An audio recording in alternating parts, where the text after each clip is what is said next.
시작해요. 뭐 어떡하겠어요. 밀려서 이제 이렇게 됐으니까.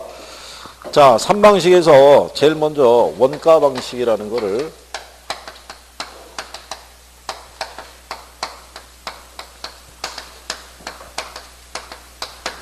원가 방식의 또 다른 표현을요, 비용 접근법이라고 되어 있는데, 그냥 참고하셔도 되는데,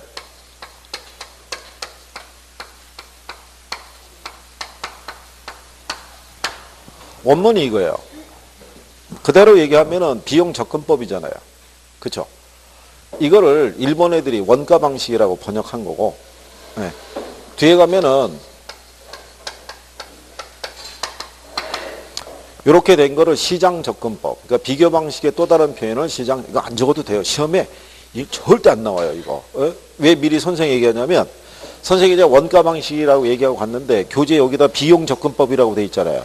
그럼 또 이게 뭘까라고 궁금하긴 궁금한데, 물어보지는 않아요. 그래서 선생이 이제 미리 설명하는 거예요. 그죠? 궁금증을 갖지 말라고.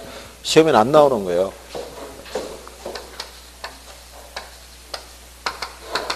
그 마지막으로 하는 게 인컴 어프로치라고 그래가지고요. 소득 접근법이라고 그래요. 이건 수익 방식의 또 다른 표현이라고 보시면 돼요. 그러니까 원문을 걔네가 그렇게 번역한 거고 우리가 그냥 그대로 따라온 거라고만 생각하시면 돼요. 그죠? 그러니까 이거에 큰 뭐 관심은 안 가지셔도 돼요. 그러면 원가 방식이라는 것은요.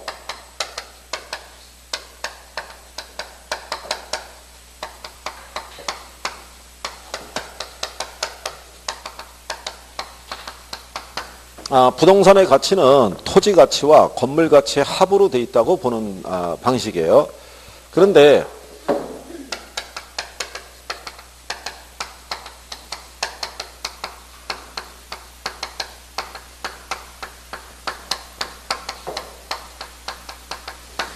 건물 가치는요. 건물의 재생산 비용에서 감가액을 공제해서 구하는 방식이라고 그러고요. 토지 가치는 원래는 별도 추계를 하도록 되어 있는데 감정평가 규칙이 개정이 되면서 얘를 구하는 방법이 공시가 기준법으로 따로 구하도록 되어 있어요. 이게 나중에 이제 다 해요. 지금 설명은 용어 들으면 무슨 말인지 잘 모르잖아요. 그죠? 여기 있는 요 재생산 비용이 신축 원가라고 생각하시면 돼요. 신축원가. 신축원가에서 뭐를 공제한다? 감가액. 그러니까 아까 얘기한 대로 이거죠.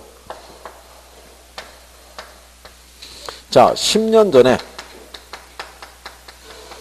준공된 건물이 하나 있어요. 이 가치를 구해야 되잖아요. 근데 우리는 10년 전의 비용을 모르죠. 그러니까는 무슨 시점에서? 감정평가하면 다 이 시점이에요. 이 시점에서 얘를 다시 뭐 한다고 가정한다. 신축한다고 가정해요. 신축 비용이 10억인데 이 10년 사이에 뭐가 발생했다? 감가가 발생했다. 감가액을 산정해 봤더니 4억이 나왔다. 그러면 현재 이 건물의 가치 있죠? 이건 얼마라는 거예요? 6억. 그러면 얘가 현재 6억인 상태에서 이 토지 가치는 이 방법에서 별도로 구한다는 거예요. 별도로 구했더니 토지 가치가 가령 예를 들어서 30억 이렇게 나오면 두 개 합하면 전체 가치가 얼마? 36억 이렇게 구하는 방식이라는 거야. 그러니까 이거는 따로 구한다는 거야. 그 얘기는 무슨 얘기냐면 원가 방식에서 가격을 구하는 걸 원가법이라고 아까 했었어요. 그죠? 거기 원가법이라고 있잖아요. 네? 네. 원가 방식 안에 가격을 구하는 방법을 원가법이라고 그래요. 원가법. 의의를 보면 대상물건의 제조달 원가에 감가 수정을 해서 대상물건의 가액을 산정하는 방법을 말한다 이렇게 돼 있죠. 그러니까 여기서 구하는 가격이 이거예요.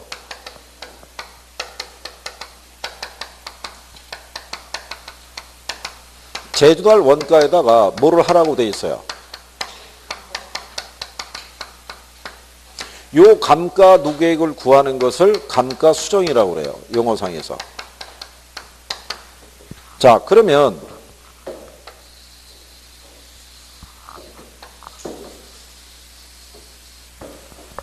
얘하고 왼쪽에 있는 쟤하고 표현이 같은 거예요. 무슨 말인지 아시겠어요? 재생산 비용의 또 다른 표현을 뭐라 그런다? 제조달 원가. 그죠? 감가에 감가 두 개. 같은 개념이죠. 그러면 이 논리로 본다 그러면 원가법은 무슨 가치 구하는 거겠어요? 건물 가치 구하는 거예요. 무슨 가치 구하는 게 아니라 토지 가치 구하는 게 아니라 건물 가치 구하는 방식이에요. 그래서 감정평가 규칙상에도 명시가 되어 있는 거예요. 건물의 가치는 원가법으로 구한다. 이렇게. 근데 만약에 건물의 가치를 다른 논리로 쓰면 틀리는 거예요. 그러면 왜 얘는 토지 가치를 못 구하겠어요? 토지 가치를. 앞에서 여러분들이 부증성에 그런 논리가 있어요. 부증성에. 이걸 못 구하잖아요. 토지는 재생산할 수 있다 없다? 안 되잖아요. 그러니까 토지 가치는 근본적으로 얘를 못 구하는 거예요. 비용 산정이 곤란하니까. 그래서 별도로 구하라고 되어 있는 거예요.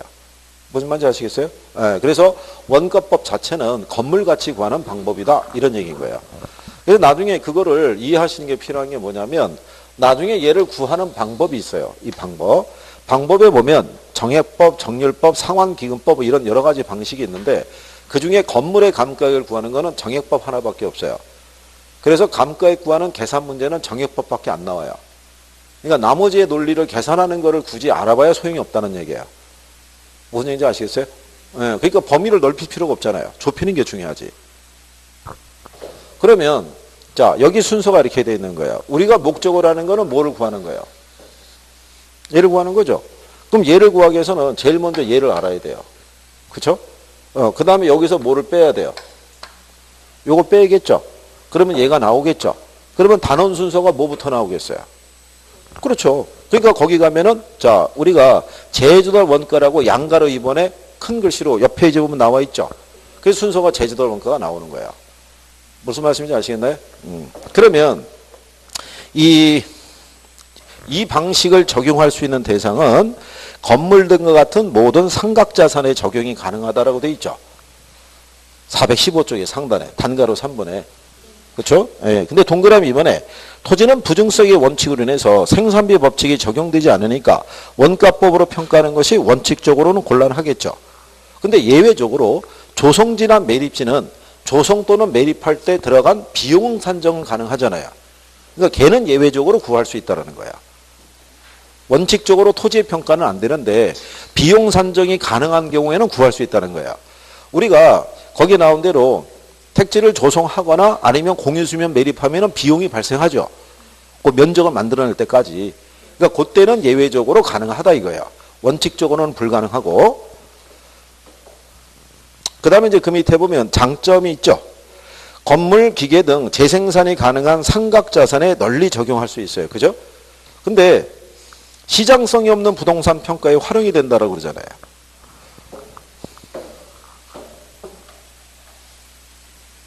여기는 구청 이런 거 없죠.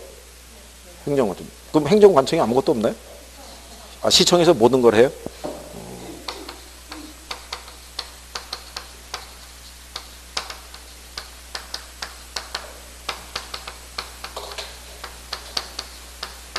여기도 학교 있나요? 학교는 없어요? 그래요. 큰일 날 뻔했군요. 뭐 오다 보니까 무슨 성남고등학교라고 있어요? 아, 그래요? 자, 여기 세종지청 청사 있죠? 쟤는 거래해야 안 해요? 거래돼요. 지자체도 청사는 거래할 수 있어요. 저기 예전에 그 성남시에 전 시장이 화청사를 한번 지었었어요. 그래갖고 그 다음에 그 양반이 이제 임기 만료돼서 물러나고 지금 이제 등장한 사람이 요즘 뭐 대선에 뛴다고 뛰고 있는 뭐 이아무개라는 그런 사람이에요. 그 사람이 이 청사가 너무 크고 비효율적으로 지었다 그래서 그 매각하려고 내놨어요. 그거를 사는 사람이 없어요. 하는 사람이. 교회하고 절 매매돼야 안 돼요. 이건 알고 계시잖아요. 그렇죠? 근데 생각해 보세요. 이게 일반적인 거래 어떤 사례 구하기 어렵죠. 이거 수익을 목적으로 하는 게 아니죠. 그러니까 구할 수 있는 게 비용성의 사고인 이 방식밖에 없다는 거야. 그게 그 내용인 거야. 시장성이 없는 부동산 평가에 활용이 된다는 거야. 무슨 말인지 아시겠어요? 얘들도 가치를 구해야 될 필요성이 있단 말이야. 그런데 얘가 단점이 또 뭐냐면요. 비용성에만 치중하니까 시장성이나 수익성이 반영을 못해요. 이 사고는요. 이런 거예요. A가하고 B가 있어요. 똑같은 5층짜리 건물이에요. 얘 지을 때 얘는 10억 들어갔고요. 얘는 8억 들어갔어요. 얘가 비용이 더 많이 들어갔죠. 그 무조건 얘가 얘보다 가치가 비싸다는 거야. 이 방식의 사고가. 그런데 얘는 강남에 소재하고 있고요. 얘는 천안에 소재하고 있어요. 그럼 시장에서는 어느 게 비싸요? 얘가 비쌀 거 아니에요. 이건 무시하는 거예요. 오로지 비용만 가지고 판단하는 거예요. 그래서 아까 제가 삼면성이라는 것에 장단점이 다 숨어 있다고 그랬죠. 그러니까 비용에만 초점을 두니까 시장성이 없는 부동산 평가에는 유용하게 쓸 수 있어요. 근데 거꾸로 시장성을 그래서 반영을 못 한다는 거야. 어디에만 초점을 두니까? 비용에만. 무슨 의미인지 아시겠죠? 네, 이런 개념인 거예요. 그 정도로 일단 정리하신 거고. 자, 그러면 순서상에서 얘를 구해야 되잖아요.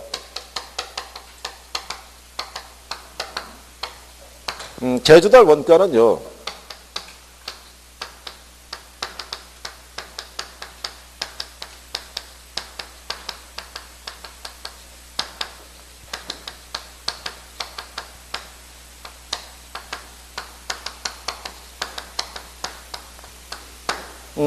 원칙적으로는 기준 시점 현재 대상 물건의 신규 비용을 제주달 원가라고 얘기하는데 우리가 여기서 구하는 거는 부동산에 관련된 것만 취급하는 거예요. 그죠? 그래서 이 표현을 바꿔서 대상 건물의 신축 원가.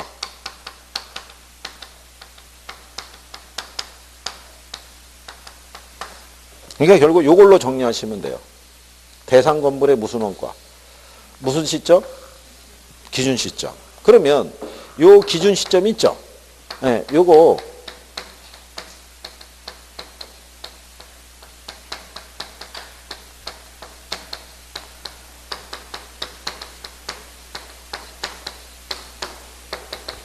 이렇게 바꿔서 표현할 수 있어요, 없어요? 기준 시점을 신축 시점, 준공 시점 또는 건축 시점 이렇게 바꿔서 표현할 수 있다, 없다? 상식적으로 바꿔서 표현할 수 있다, 없다?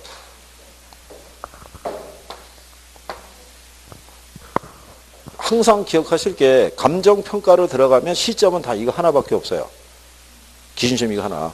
그러니까 이거는 유도하는 거예요. 유인. 쭉 배울 때 뭐라고 배웠냐면 신축 원가라고 배웠잖아요. 그러니까 갑자기 무슨 시점이 등장하는 거예요. 신축 시점. 눈에 익잖아요. 그리고 찍으면 틀리는 거예요.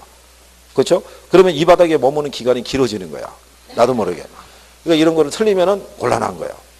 무슨 말인지 아시겠죠? 네, 그래서 그래서 거기 나와 있잖아요. 제주달 원가라. 대상 물건을 무슨 시점? 기준점 현재 재생산 또는 재취득하는 경우에 적정 원가의 총액이다라고 이렇게 얘기했잖아요. 그죠? 이게 항상 시점 무슨 시점? 네, 기준 시점인 거예요. 그죠? 그러면 거기 그 동그라미 2번에 제주달 원가는 대상 물건의 적산 가격의 상한선을 의미한다 이렇게 돼 있죠. 네, 그 얘기는 무슨 얘기냐면 얘가 무슨 원가라고 그랬어요? 얘가 신축이죠.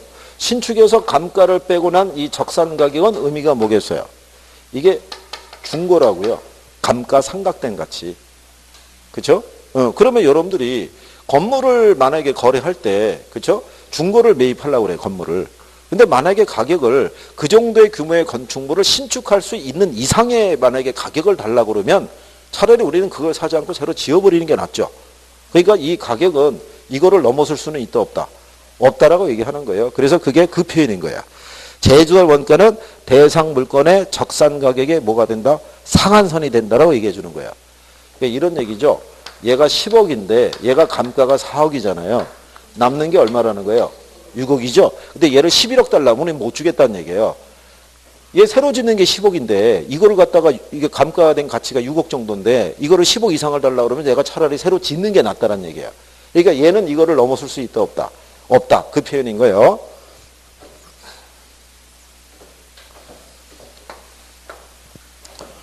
그 다음에 얘네 종류가 있죠.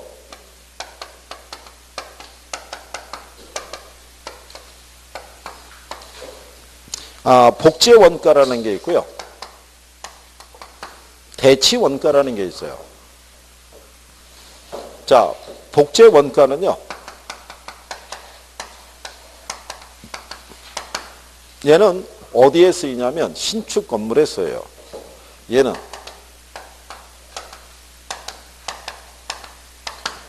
오래된 건물에 쓰인다라고 생각하시면 돼요. 복제 의미가 뭔지 아시겠어요? 그대로 말 그대로 복제한다, 복사한다 이런 거예요. 그죠? 만약에 이렇게 생각해 보세요. 이게 평가 대상 건물인데 얘가 신축 건물이에요.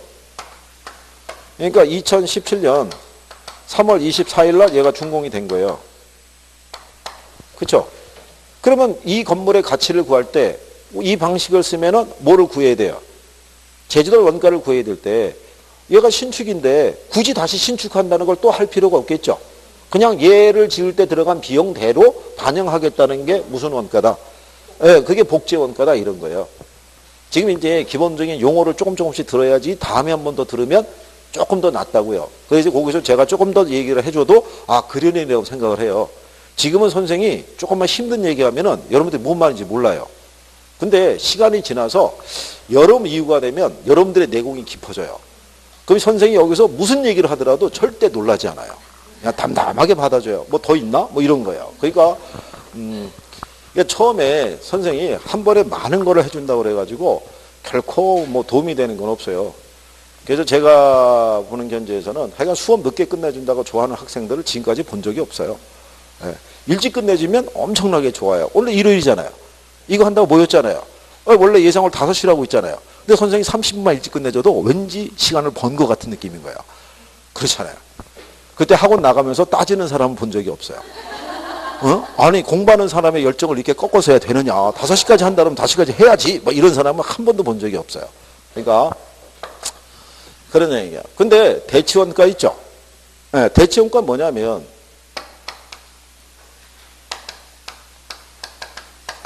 (1960년에) 지어진 초가집이 하나 있어요. 얘를 이걸로 짓는다 그러면 2017년에 다시 초가집인 상태로 다시 그대로 뭐 해야 된다는 거예요. 신축한다는 가정이잖아요. 그러면 이런 초가집 하나 신축할 때 돈 얼마나 들어가겠어요? 뭐 잘해야 한 3천 들어간다고 가정하자 이거죠. 그럼 여기서 감가해야 될 거 아니에요. 그럼 초가집에서 감가할 수 있는 게 뭐 있겠어요?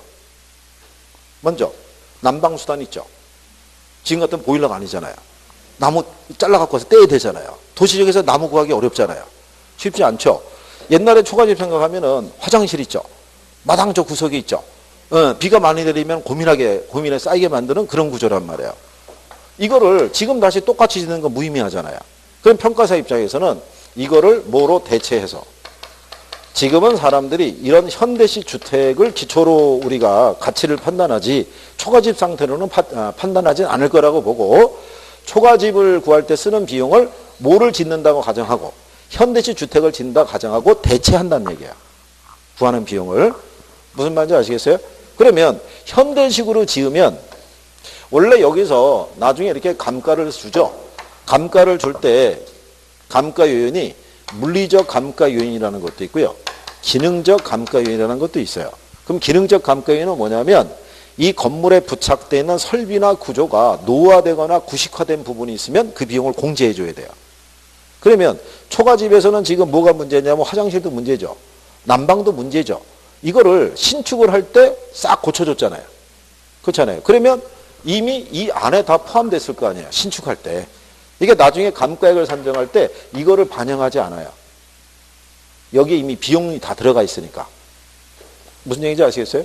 여기서 또 공제하면 이중감가의 문제가 발생하는 거예요. 그래서 얘로 구할 때는 대치원가로 구할 때는 무슨 감가를 반영하지 않는다. 네, 이거를 반영하지 않는 거예요.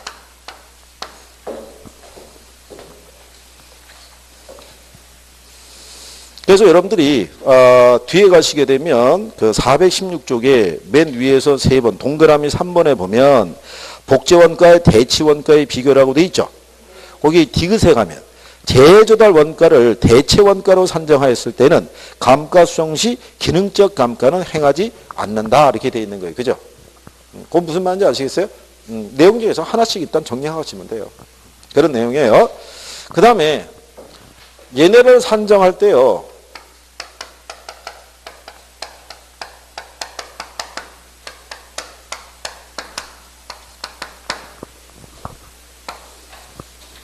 이 건물을 건물주가 직접 지을 수도 있죠. 아니면 도급 줄 수도 있죠. 그럼 자가든 도급이든 관계없이 무조건 도급 기준이에요. 도급. 그럼 왜 도급 기준이냐면 원가 방식은 비용성이 사고죠. 그러니까 얘를 들어갈 때 이 지을 때 들어간 비용이 있죠. 비용이 10억이면 요 10억을 기준으로 가치를 산정하는 거예요. 그렇죠? 그런데 얘가 이 정도에 대한 애를 갖다가 시장 가치로 평가할 때는 만약에 얘가 우리 집 학원 건물이 몇 층이죠? 우리는 4층이고 전체는 한 8층 되겠죠? 네, 그래요. 자, 만약에 8층짜리 건물이 시장에서 막상 거래될 때는 한 15억 정도의 거래가 되고 있는 거예요.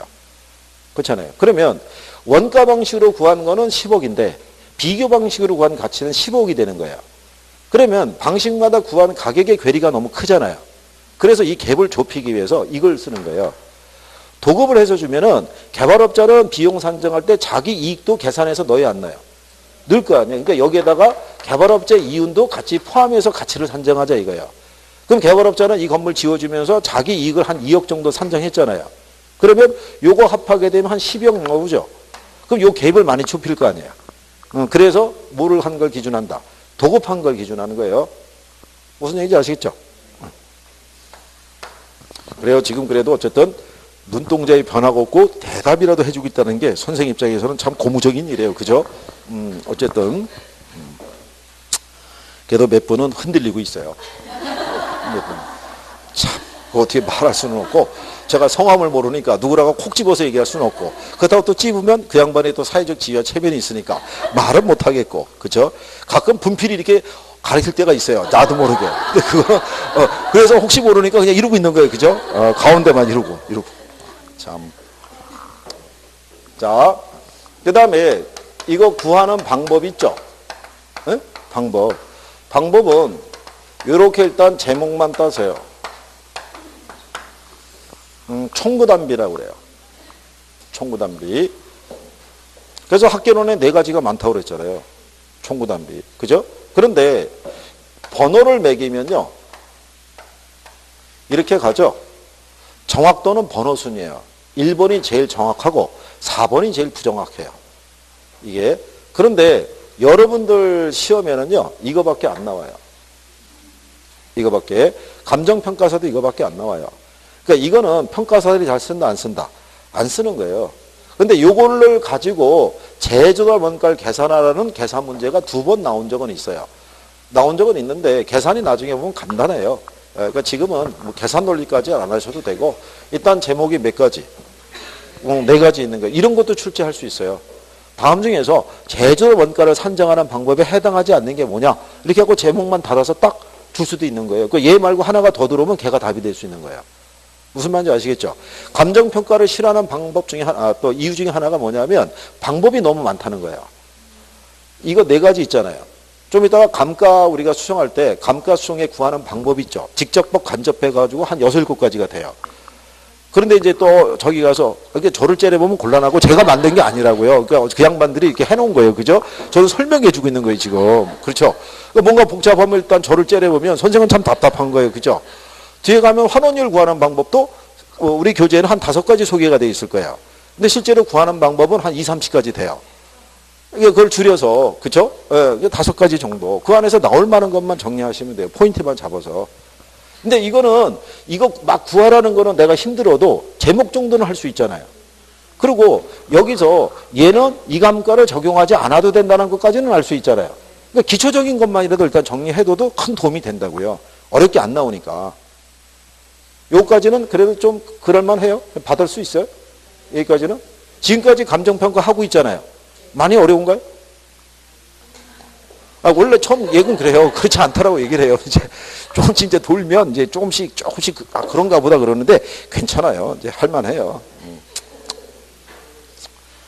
자, 그 다음에 옆 페이지 가시면 417쪽에 감가수정이라고 있죠.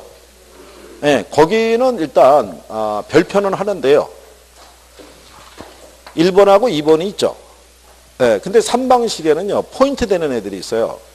원가 방식에서는 얘가 중심이에요. 감가 수정이. 네, 그러니까 출제 빈도가 얘가 훨씬 많아요. 얘는 15회 이후서부터 이제 등장하기 시작한 거예요. 얘는 그 이전서부터 등장했고.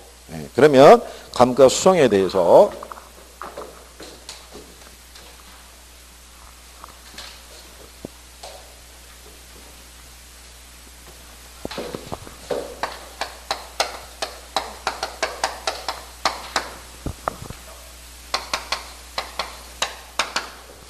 자, 감가수용의 요건을 보면요. 이렇게 돼 있어요.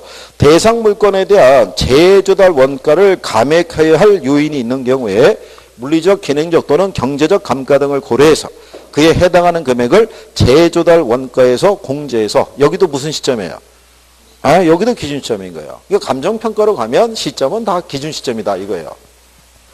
자, 그러면 아까 여러분들이 뭐라 그랬냐면 제가요. 이거를 구하는 건데 재조달 원가에서 뭐를 요 감가 누계액을 구하는 게 감가수용이라고 그랬죠. 그러면 재조달 원가가 이게 신축 원가죠. 이게 중고 가격이라고 그랬죠. 그렇죠? 그럼 신축과 중고의 차이가 뭐겠어요? 신축과 중고의 차이. 감가일 거 아니에요. 이거 구하는 거라고요. 감가수용이라는 게. 그 문장 있잖아요. 문장이 여기서 감액할 요인이 있는 경우에 물리적, 기능적, 경제적 감가 등을 고려해서 결국 이거 구하라는 거잖아요. 결국 이거는 신축 건물과 중고 건물의 차익 있죠. 예, 그 감가액을 산정하는 거를 뭐라 그런다?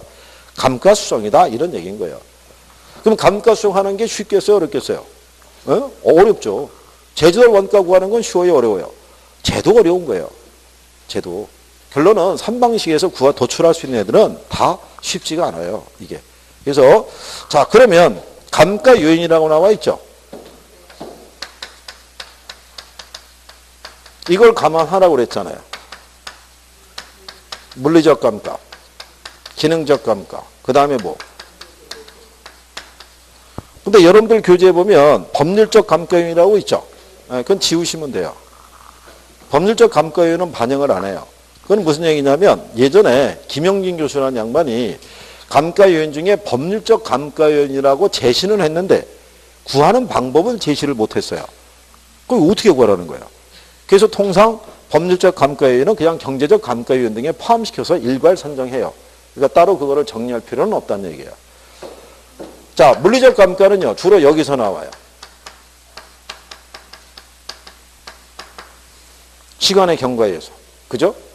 그래서 우리가 제일 먼저 물건의 상태를 물어봐요. 지은 지 몇 년 됐느냐? 그럼 대충 유추가 되죠? 얘가 오래됐으면 얘도 발생했을 거예요. 그죠? 예, 낡고 오래된 건물은 당연히 공실도 많을 거예요. 그죠? 그러니까 세 가지가 떨어져 있는 게 아니라 상호 연관되어 있다고 생각하시면 돼요. 얘가 시간의 경과에서 발생하니까 아까 여러분들이 가격원칙 배웠었죠? 가격원칙. 거기서 얘가 이 원칙과 관련이 있어요. 무슨 원칙? 변동의 원칙. 부동산을 둘러싸고 있는 이제 환경 이런 거는 계속 달라질 수 있는 거예요. 그래서 이거 기능적 감가 있죠. 얘는 설비나 구조에 노후화라든가 구식화 등에서 발생을 해요. 구식화라고 그럴게요. 다 들어가는 거예요. 그러면 기능적 감가를 반영하기 위해서는 무슨 원칙을 적용하겠어요? 아까 배운 거. 아까 배운 거. 응? 아까 배운 거. 이거 균형의 원칙. 응? 균형의 원칙. 이게 외부적 감가라고 했어요? 내부적 감가라고 했어요?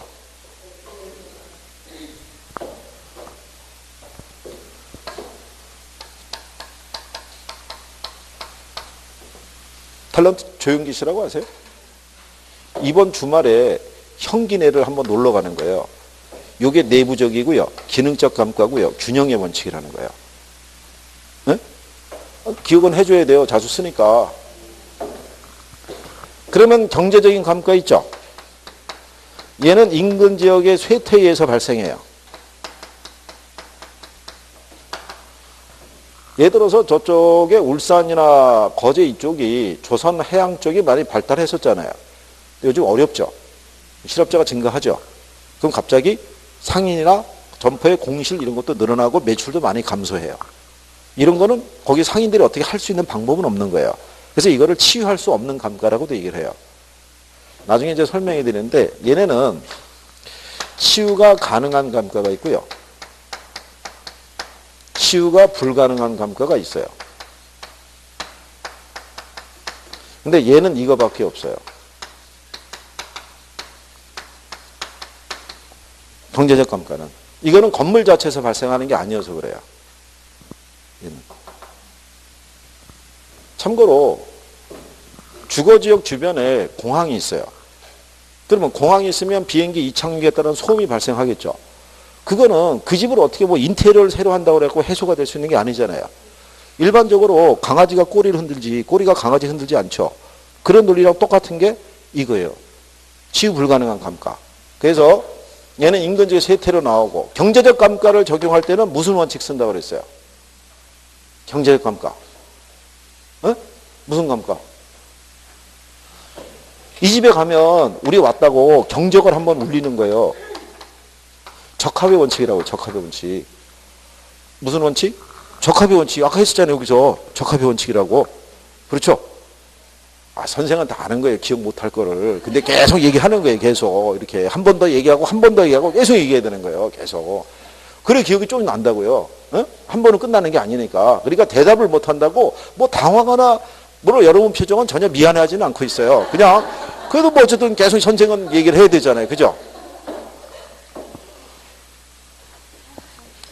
그러니까 자 그런 얘기예요. 구별이 됐겠죠? 예, 이제 그런 얘기예요.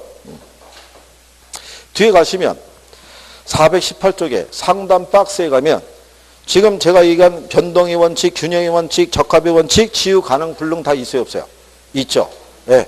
그래서 나중에 여러분들이 요 내용만 탁 봐도 아 이게 무슨 내용이구나 라고 이해가 되면 여기 또 정리가 끝나는 거예요. 무슨 말인지 아시겠나요? 그 다음에 그 밑에 가면 감가 수정 방법이라고 있죠.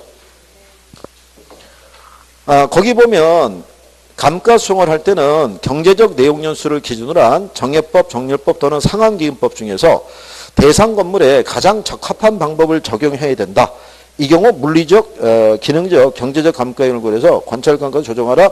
다른 방법에서 감가 수정할 수 있다. 뭐 이렇게 돼 있죠. 예. 그게 감정평가 규칙에서 그게 삭제됐어요.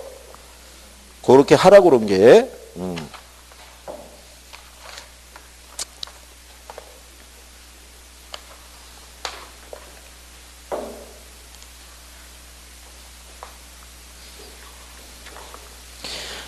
그러니까 어디 한번 가보시면 되냐면요. 436페이지 있죠.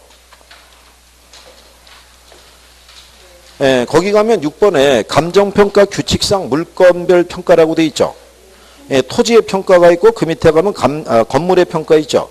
자, 1항을 보면 감정평가업자는 건물을 감정평가할 때 무슨 법 쓰라고 돼 있어요? 원가법. 그죠? 예, 근데 맨 마지막 줄에 보면 감정평가업자는 원가법에 따라 건물을 감정평가할 때 다음 각호의 순서에 따라야 된다 이렇게 돼 있죠. 그 옆에 가면 박스 있죠. 그럼 제주도 원가의 산정이 있죠. 두 번째가 감가 수정이 있죠. 경제적 내용수를 기준으로 한 정해법 이게 우리 아까 본문에 했던 거거든요. 예, 그 2번에 있는 게 삭제된 거예요. 감가 수정에 대한 그 방법이. 그러니까 그거는 규칙상에서 지금 존재하지 않는다는 거예요. 그거는.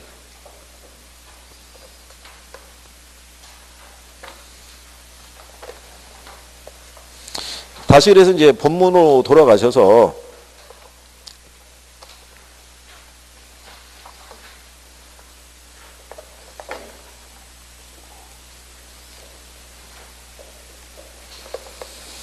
그래서 이제 기본적으로 그냥 이렇게 생각하시면 돼요. 이 방법이 있잖아요. 네. 방법은 내용 연수를 기준으로 한 방법이 있는데요. 정액법이라는 게 있고 정률법이라는 게 있고 상환기금법이라는 게 있고요.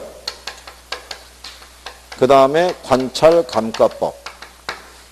이거 외에 내구성 분해 방식이라고 그래가지고요. 분해법이라는 것도 있어요.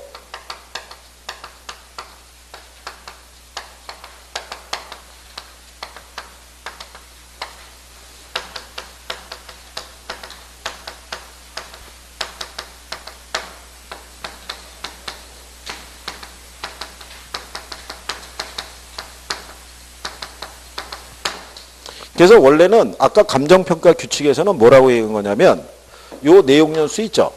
이게 경제적 내용수인데 경제적 내용연수를 기초로 해서 이 방법을 기초로 해서 얘들과 같이 병행해서 쓸 수 있다라고 제안을 했는데 그게 삭제됐단 말이에요.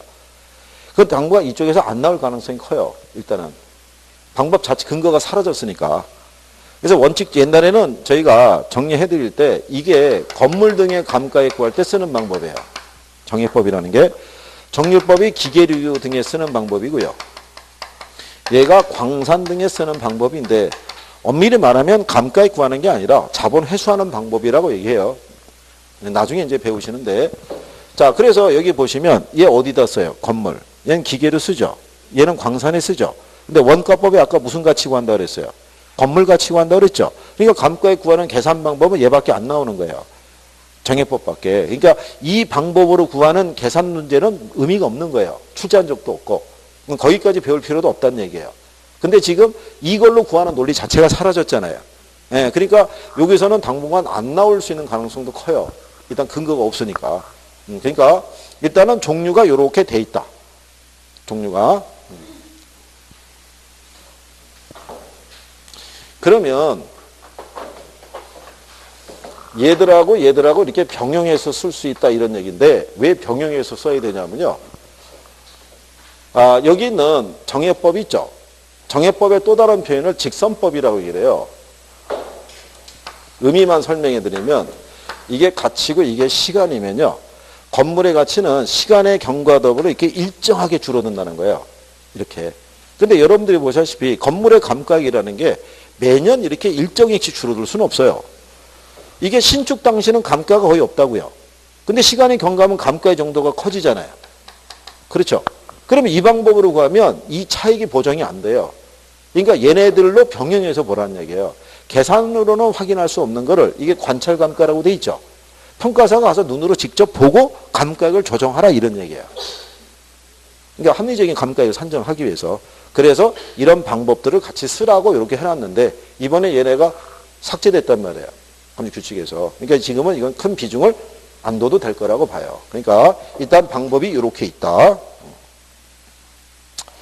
그리고 지금 여기서 이거 계산 문제 선생님이 쉽다라고 막 풀어주죠.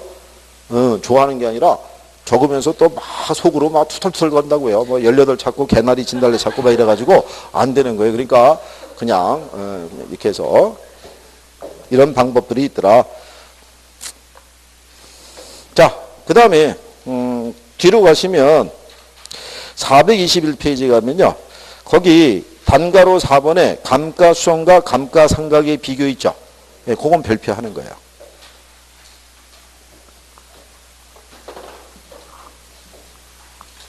그래도 두 번째 정도 할 때는 이거 다 설명은 다 해줘요. 계산 문제 예를 들어서 설명을 하고 출제한 거 기준에. 아까 우리가 제주도니까도 비용지수법 정도만 나온다고 그랬었죠. 예, 그거 나온 거 이제 그때는 다 예를 들어서 한번 해보는 거예요. 일단은 지금은 감정평가 안에 이러이러한 내용들이 있다는 걸 지금 여러분들이 배우고 있는 거예요. 그리고 중요한 거는 어쨌든 간에 여러분들의 지금 표정이 해볼만 하다 이렇게 생각하고 있잖아요. 아, 그건 아닌가요?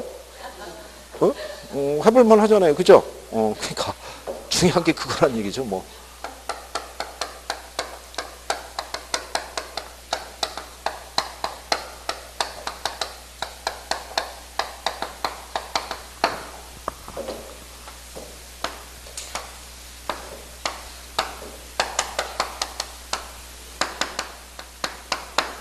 자, 이거는 감정평가상의 감가수행이고요. 이거는 기업회계상의 감가상각의 논리인 거예요.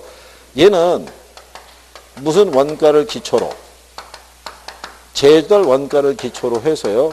여기서 뭐를? 감가액을 공제해가지고 뭐를 우리가 구하는 게 목적이냐면 적절한 시장 가치 있죠. 네, 이거를 도출하는 게 목적인데 얘는 취득 원가에다가 뭐를 공제해서 감가액을 공제해서 얘는 장부 가치를 구하는 게 목적이에요. 요것도 물어봐요. 자, 기업에서는요. 건물을 만약에 취득했으면 기업의 자산이겠죠.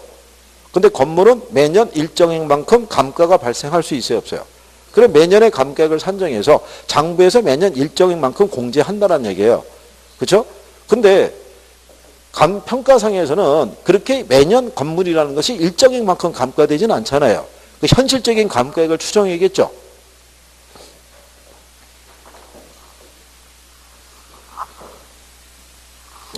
자, 하나 예를 들어드리면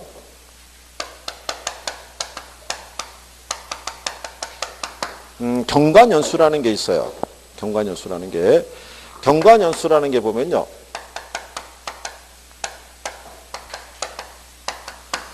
실제 경관연수라는 게 있고요. 유효 경관연수라는 게 있어요.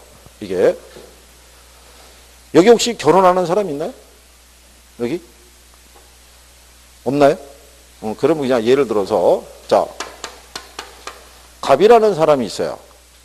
이 사람이 현재 25이에요. 이게 실제 경관연수예요. 태어나서 몇 년? 25년.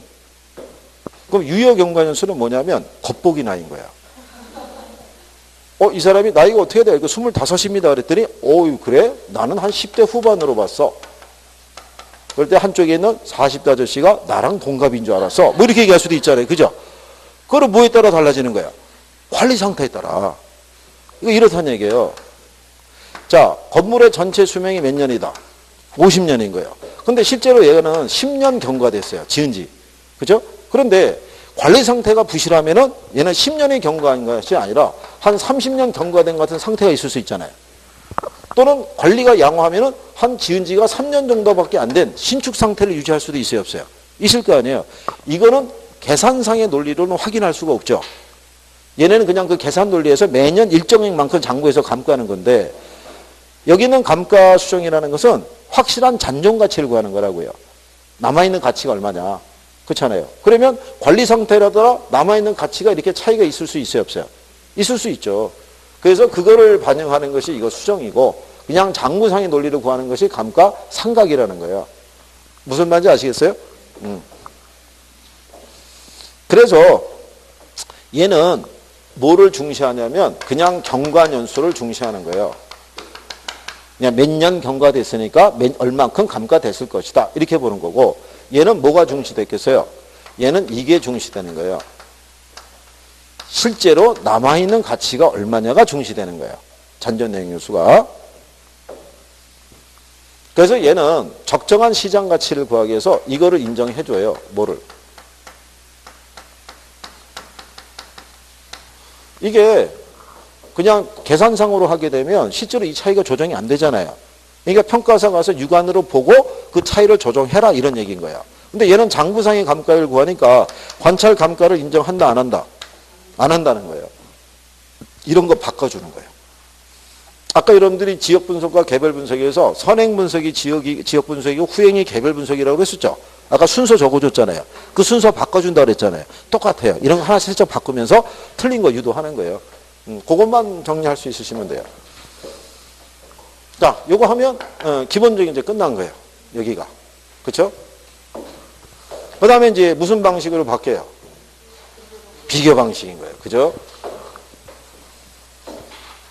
그래, 우리가 첫 시간에 고비를 잘 넘기고 있어서 어쨌든 예정한 대로 끝날 수 있을 수도 있을 거예요. 그죠? 절대로 5시는 안 넘을 것 같아요. 자, 그 다음에 비교 방식이라고 있어요. 그죠? 그래서 여기서는 뭐라고 그래요?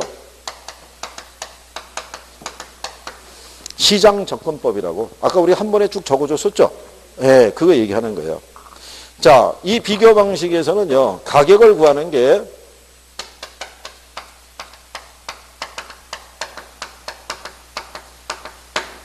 거래 사례 비교법이라고 그래요. 그죠?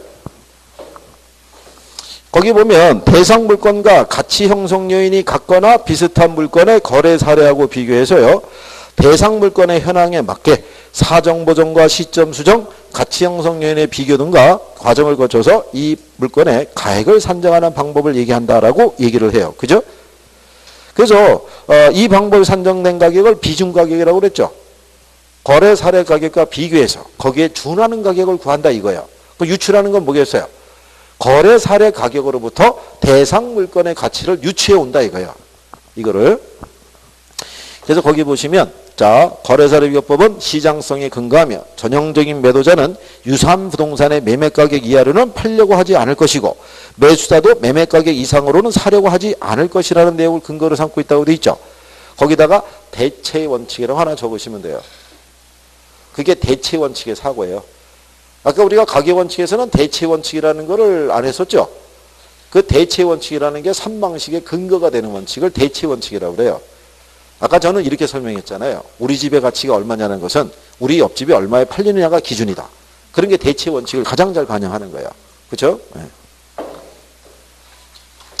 자, 그럼 뒤에 가시면 위에 산식이 있어요. 그죠? 그렇죠? 그럼 이제 이렇게 돼 있어요.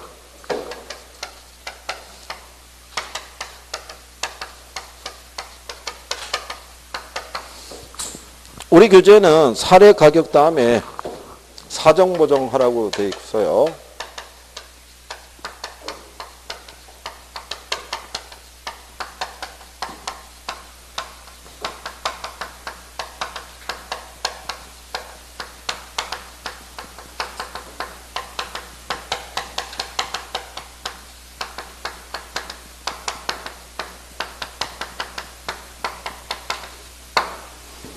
자, 이 과정을 거쳐서 도출하라는 내용이에요. 그죠?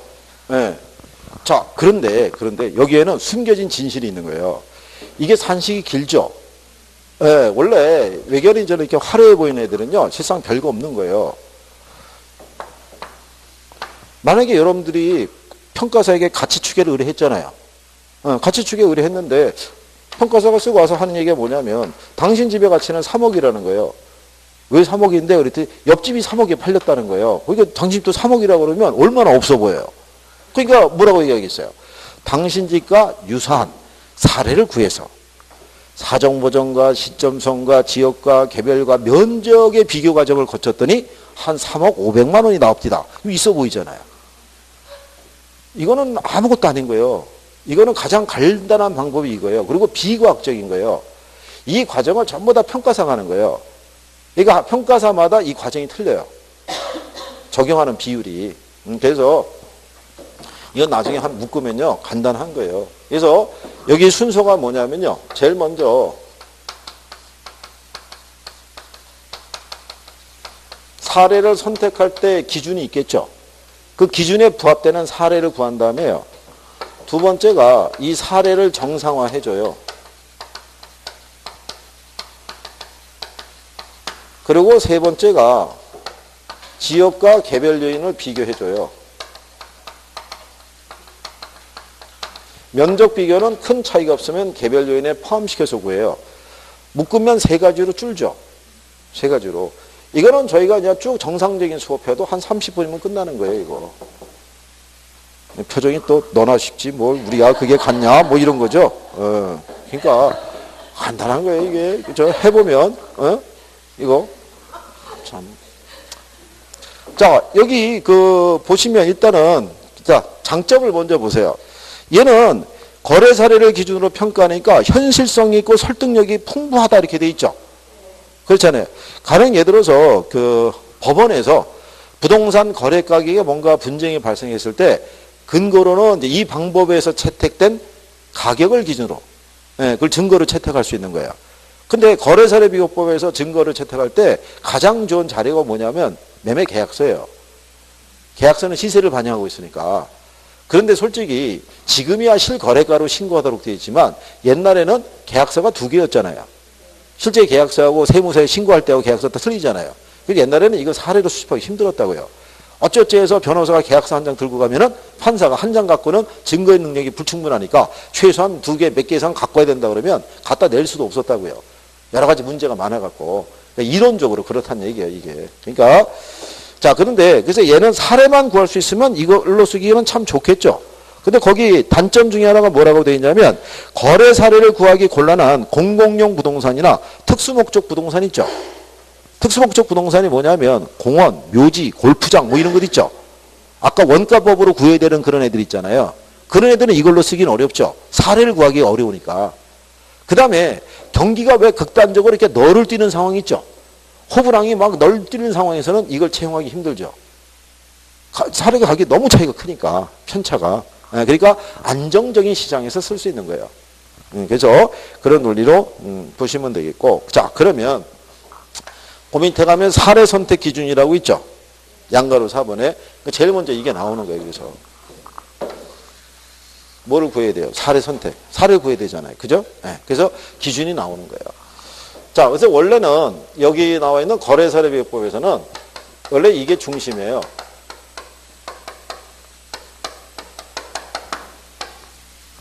그럼 왜 얘가 중심이냐면 얘는 이 비중가격이라는 게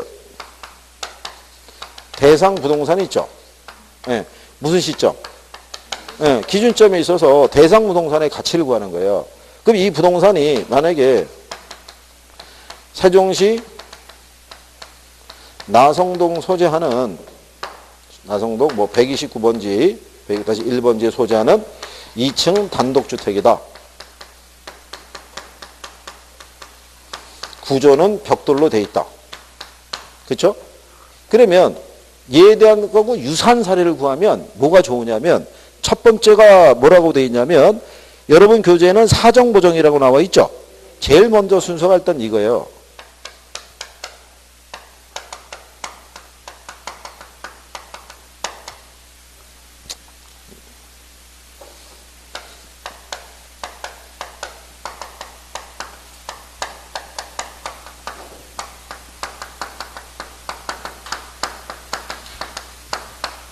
가장 좋은 거는 위치의 유사성이 있죠. 이게 무슨 얘기냐면 똑같은 위치에 있는 사례를 구하는 게 제일 좋다는 거예요. 얘하고. 근데 현실적으로 똑같은 위치에 있는 부동산은 사례를 구하기 어렵죠. 그렇잖아요. 그럼 가장 위치가 유사한 애가 누구겠어요? 아까 여러분들이 배운 인근 지역이에요. 인근 지역. 아까 제가 여기다 적었었죠. 이렇게 사례를 인근 지역에서 수집을 하면 뭐는 안 해도 된다. 지역 요인 비교는 생략해도 된다고 그랬죠. 얘가 지역 요인을 공유하는 지역이니까. 그러면 그 다음에 구할 수 있는 데가 어디냐면 인근 지역에서 구하는 게 제일 좋고 그 다음에 거기서 구하기 힘들면 최소한 동일 수권 내에 있는 사례를 구하라는 얘기예요. 그러면 걔네들은 만약에 격차가 있으면 요거 비교를 통해서 그 격차를 조정할 수 있다 이거예요. 무슨 얘기인지 아시겠어요? 근데 인근 지역에서 구하는 게 왜 좋으냐면 그러면 이거를 생략해도 돼요. 얘를. 이게 지금 상승식이라고 그래요.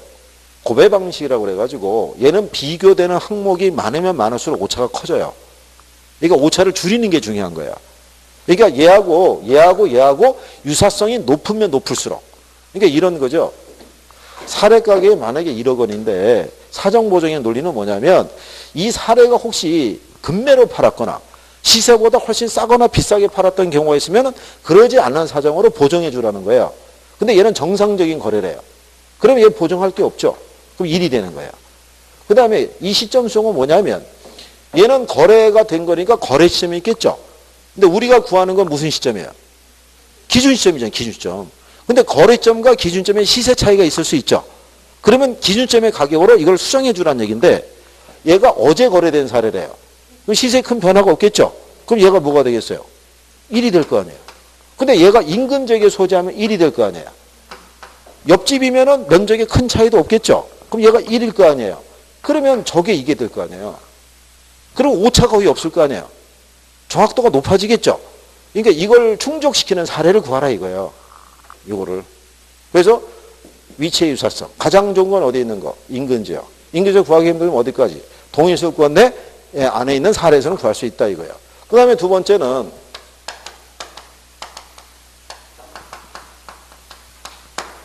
물적인 유사성이에요. 예를 들어서 얘가 2층 단독주택이고 구조가 벽돌로 돼 있죠. 근데 저 사례가 단층 주택이고 구조가 목조로 된 주택이면 단순 비교가 어려울 거 아니에요. 그러니까 지목이나 면적이나 용도 이런 것들이 유사한 사례를 구하라고 얘기하는 거예요. 만약에 격차가 있으면 요 비교를 통해서 보정이 가능한 사례를 구하라 이렇게 얘기하는 거예요. 충족이 되는 거를. 그 다음에 세 번째로는 이 가능성 있는 사례를 구하래요. 그럼 시점 수정이라는 건 좀 이따 나오지만 지금 몇 분이죠? 문전이죠. 요것만 설명하고 쉴 거예요. 그죠? 드디어 애들이 되게 몰려오기 시작했어요. 지금 말 장난이 아닌데요? 거래 시점하고, 기준 시점이 있죠? 요게 차이가 있어서 시세 차이가 있으면 얘는 우리가 기준점이 오늘의 가격이고 얘는 사례 거래니까는 어제의 가격일 거 아니에요.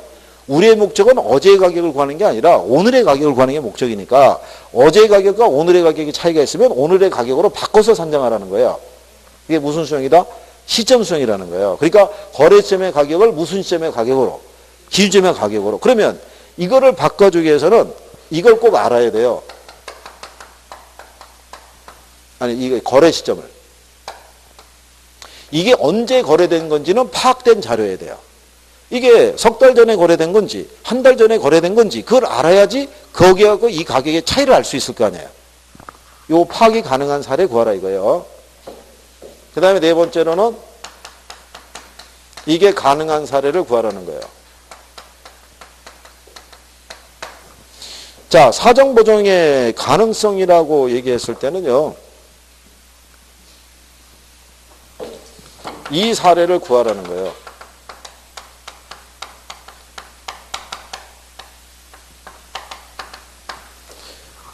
앞에서 여러분들이 우리가 가치 구할 때 시장 가치 기준 원칙이라고 그랬죠. 네? 나중에 이제 그게 그 원칙에 부합되는 구성 요건이 있어요. 거기에 충족되는 사례를 구해야 되는데 일반적으로 이제 시장 가치의 요건을 충족시킨 사례를 구하라는 거고 대표성이 없는 거래 사례는 채용하면 안 돼요.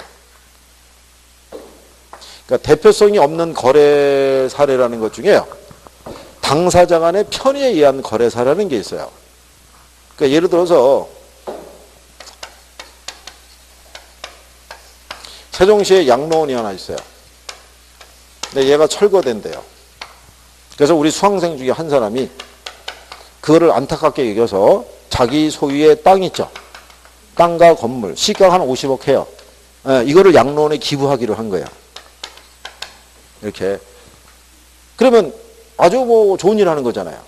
그런데 이렇게 되면은 얘네가 세금 부담을 안 해야 돼요. 양로원이. 그러면 양로원이 돈이 없잖아요. 그럼 세금 부담을 안고 이거 공짜로 주는 건 좋은데 이걸 가져갈 수가 없잖아요. 그러면 얘하고 거래 계약서를 써요. 50억짜리인데 3천만 원에 거래하는 걸로.